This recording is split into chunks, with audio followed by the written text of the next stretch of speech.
احنا في 15 درب محمود بالمسكي جوه حارة اليهود، تحديدا بقى في معبد موسى بن ميمون. وده عالم وفيلسوف اتولد في قرطبة في الأندلس سنة 1135. موسى بن ميمون كان من علماء عصره في الطب، لأنه كان متأثر جدا بكتب ابن سينا والرازي، لدرجة إن السلطان صلاح الدين الأيوبي عينه الطبيب الخاص للعائلة الملك. وكان بارع جدا في الفلسفة والرياضيات والعلوم الدينية اليهودية والإسلامية كمان. نيجي بقى لوصف المعبد.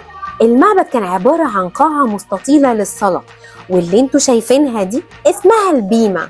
ودي بقى أول ما هتدخل في المعبد هتلاقيها في وشك على طول، ومرسوم عليها نجمة داوود زي ما انتوا شايفين كده. أما بقى في الجدار الشرقي الهيكل وخزانة التوراة، ودي التوراة اللي كانوا بيستمدوا منها تعاليم الدين اليهودي.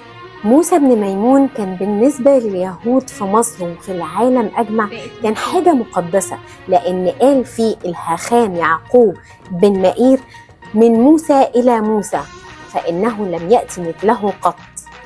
وهتنزل في المعبد من تحت بقى هتلاقي مجموعة من الغرف متقسمة جنب بعض تمام.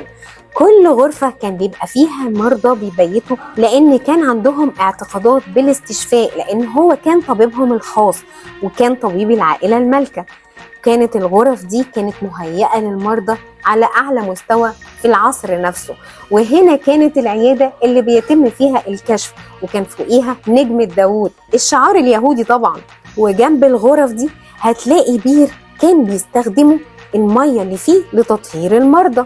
مية البير كانت بتطلع بوفر كتير جدا وقت ما بيبقى فيه مرضى. وتعالوا ندخل بقى على مصلى السيدات، لأن كان في المعتقد اليهودي وقتها إن السيدات برضو لازم تفصل عن الرجالة، وكان برضو ليهم عورات ولازم تحترم. ودي كانت أكتر حاجة عجباني. ويقال إن اندفنت هنا، وفي أقاويل بتقول إن تم دفنه في مصر أولا، وتم نقل رفاته فيما بعد إلى طبريا في فلسطين.